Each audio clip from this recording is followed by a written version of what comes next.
Hey guys, welcome back to the channel. Today I will be looking at my custom Marvel Legends Black Widow. So, as we get into it, we're going to put the figure off to the side and we're going to take a look at her accessories first, and then we'll dive deeper into how I made the figure itself and what went into it. So, I think we'll start with the weapons. I'm really happy with this one. This is an assault rifle, and it comes with a removable suppressor. Just pops off like that. Real easy to take on and off. Doesn't take much effort at all. This assault rifle itself was a cast, and the original cast is from I think his name's Rick, figure from the Suicide Squad movie. Whoever the soldier guy was, that's what this gun is from. It's pretty simple. I sprayed it matte black. Didn't do anything too complicated with it. Left it as is to the most part. I didn't really want to pick it out with a ton of paint or anything because I feel like Black Widow is a pretty clean, put together character, so I didn't want to do too much wear and tear to it. I thought it would be better if this looks like a new, very, very nice high-end gun. The scope itself, however, both ends are pulled out in a metallic red. And I really like that because, it's Black Widow, black and red. So I think it's cool that her scopes have that tint. As far as how I did the suppressor, I took it from a Daredevil baton. As you can see on the front end, I have a little bullet hole. Then on the back end, the hole's a lot larger to fit the gun barrel. But it's a Daredevil baton that I just drilled into and then fitted and sized a hole for it. So it just slides in perfectly. And so she can go loud or she can go silent. She's a spy, so she'll probably go silent, but I think it's cool that the option is there, especially since most toys don't really have that feature. So I thought it was a cool little detail to have, and I'm pretty happy with how it turned out. So putting the rifle aside, we're going to go to her two pistols. There's nothing really special about these pistols. These two are just standard Marvel Legends pistols. I don't know what kind of gun they are in real life, but they're handguns, Nothing crazy about it. Sprayed in matte black. They have a little bit of shine to it, but to the most part, pretty standard. Details are there. Easy peasy. We can move on. Coming to the hands, I pulled the hands from several figures. It just in general took several figures to make this Black Widow figure, and I'm pretty happy with it. So the first pair of hands we have are these opening gesturing type hands. I figure she can, crouch down, put her hand on the ground, something like that. She could be signaling with this hand, holding something. I don't know. But I just thought they would be a nice touch to her figure. And these are from Storm, the newer punk rock Storm figure that we got with the Apocalypse Wave. That's where I got these hands from, so I just sprayed them a matte black to match the rest of her paint job. And there you go. Those are hands out of the way. We're going to go to her next pair of hands, and these are her trigger hands. There are very few female figures with good trigger hands, and so I actually got these from the movie Black Widow figure. I had a commission a long time ago, like probably 2 years ago now, where I was making an Agents of S.H.I.E.L.D. figure, and so I needed a Black Widow base for that figure, but the character doesn't use guns, so I had these hands, and I've had these hands on spare for a while. I originally used them for my Lady Deadpool figure, which I don't know if I ever posted about. It didn't turn out very well. I wasn't a huge fan of it, so I eventually used her for parts. So that's where these hands are from. They're from the movie Black Widow. Sorry, I'm not sure if you guys heard that doorbell or not. Ignore it. Moving on, I only have this one hand because the other hand is on the figure, but she has a grasping hand. This is good for like holding the barrel of her gun and stuff like that. It's a substitute for a fisted hand, really. I guess she has a fisted hand on her left side, but it's just a nice extra thing to have. She can hold her suppressor in it, stuff like that. So it's an extra nice thing to have if you want to give her batons, any sort of other weapons. This is the hand for it. So now coming to the figure and just focusing on the hands. There's her right side of her grasping hands. There it is, and then I also included a fisted hand. For some reason, Marvel Legends women figures don't really come with fisted hands. Can someone explain why? I don't know why. I feel like that would be the most common hand to have, but I only had one of these, but I wanted to include it so that she can do her little Black Widow taser bracelet type pose. Just zap people with it. Okay, so we're gonna get actually into the sculpt of this figure, and man, I'm so very proud of this. I think it's incredibly detailed. I love it from head to toe. So beautiful. So starting with the face, I'm very happy with the paint job here. I think the skin tone's really smooth. I'm really happy with how the lip color came out. I think it looks pretty realistic, and this is the first time, well, not the first time, but I feel like it's been a while since I've worked with longer hair, and I think that's been a very good learning experience for me. I've been studying a lot of other artists in the meantime, and I think that's a recommendation I would just give to customizers and artists in general is look at other people's work. Don't copy their work. Don't steal people's ideas. However, learn from them. There's a lot of valuable things that people have picked up over the years, and just observing their work and just kind of studying how they do things, you can gain a lot from it and apply those skills into your own style of art. So don't steal other people's stuff, but learn from people's mistakes and learn from their triumphs. So we have her face there. I'm very happy with it. I think it took me a total of 3 sculpting sessions to get all the details in there, and I'm pretty happy. I feel like the hair is very detailed. It looks like it flows naturally. She's even got some like curls up there. The hair just kind of curls up at the ends. So yeah, she's got her classic bangs type look. Originally I was thinking about doing a longer hairstyle, but I realized that it's probably a little bit more realistic and a little bit more tactical for her to have shorter hair.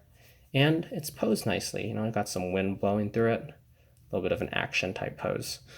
But yeah, it's based on the Electra head that came from the Netflix series.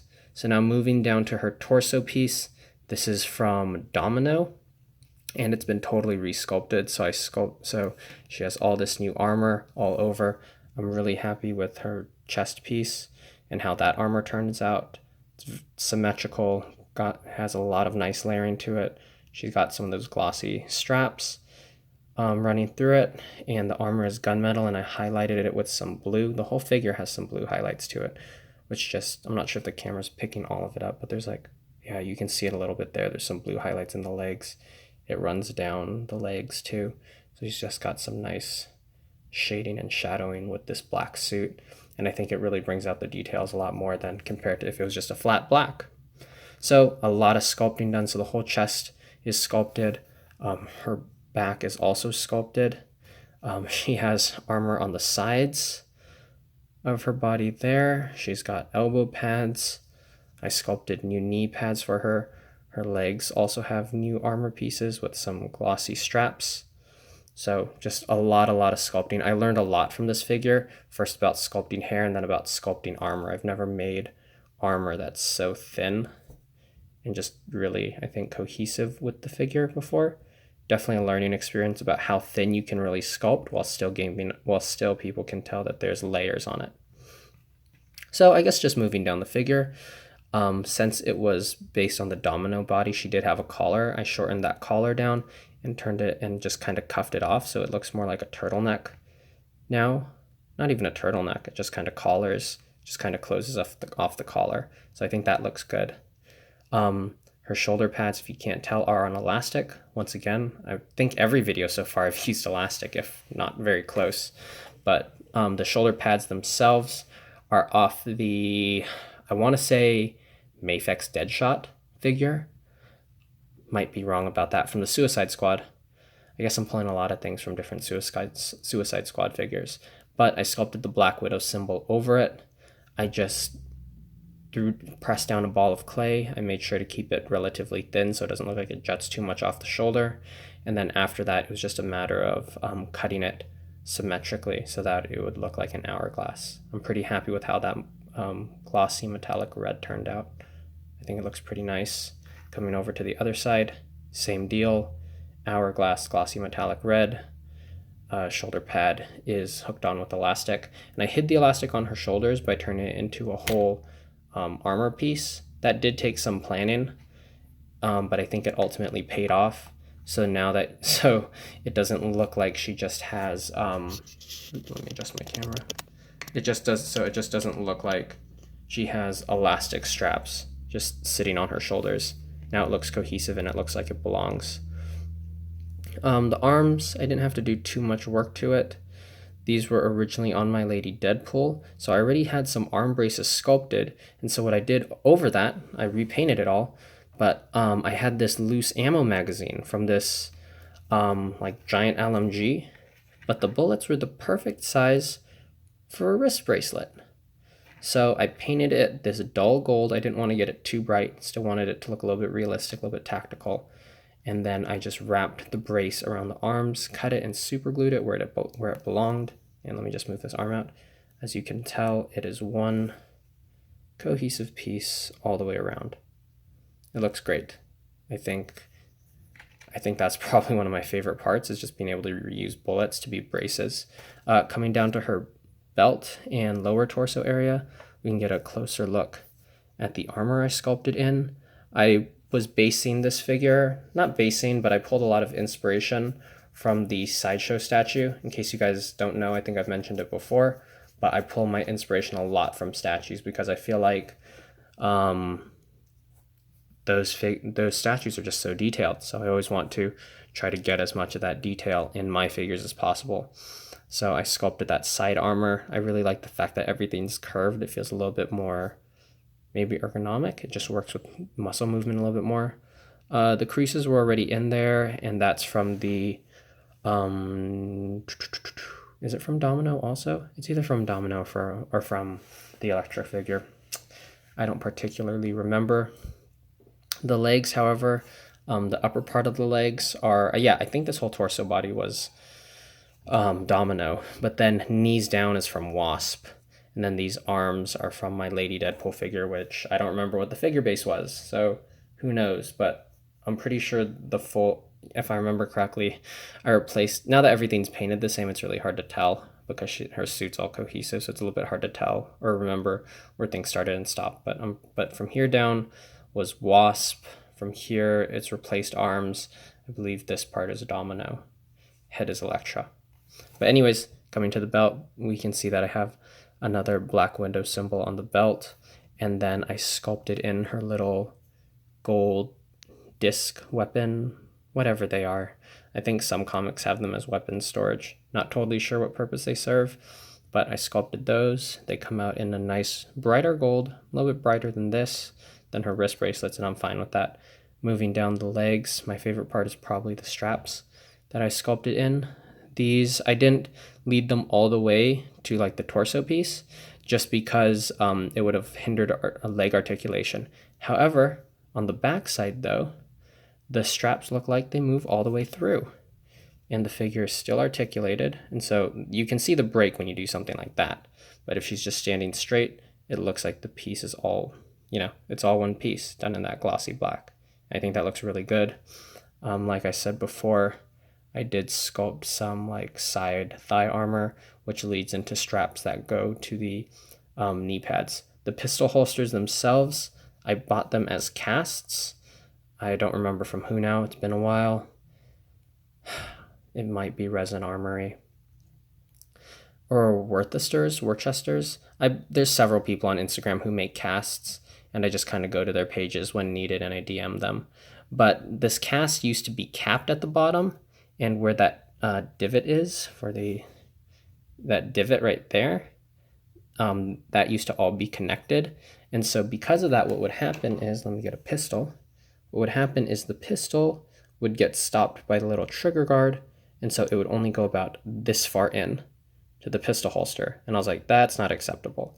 So I cut into the pistol holster and I cut off the bottom cap, and now you can bring the pistol all the way down to a realistic looking place in the holster. So I'm pretty happy with that. I think it looks good, and so she fits both pistols just fit into the holsters, just like so. Obviously all the hands are interchangeable, and also obviously, hopefully, you can see that the pistol holsters are on elastic straps. Elastic is nice because it doesn't hinder articulation. It allows these things to move around freely, and it allows this to move around the leg without damaging the paint. And so because of that, you can slide it up and down.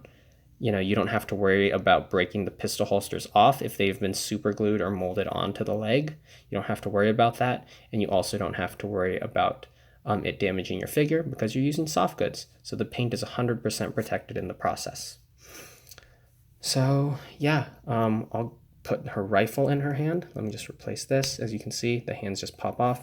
It's a peg like normal. And so I'll just put the trigger hand in. I'll put her rifle in her hand. Then you can kind of see her all geared up. And we'll just finish the video out like that. So there we go. Scoot her back.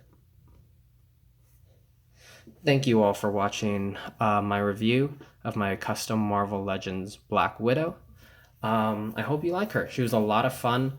I think personally very, very detailed. It was really, really fun making her. I keep on saying words twice because it's for emphasis.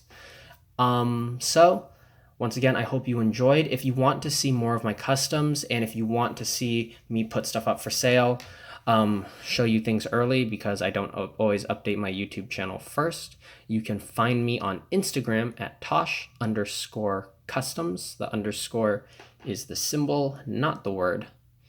And I think that's really about it.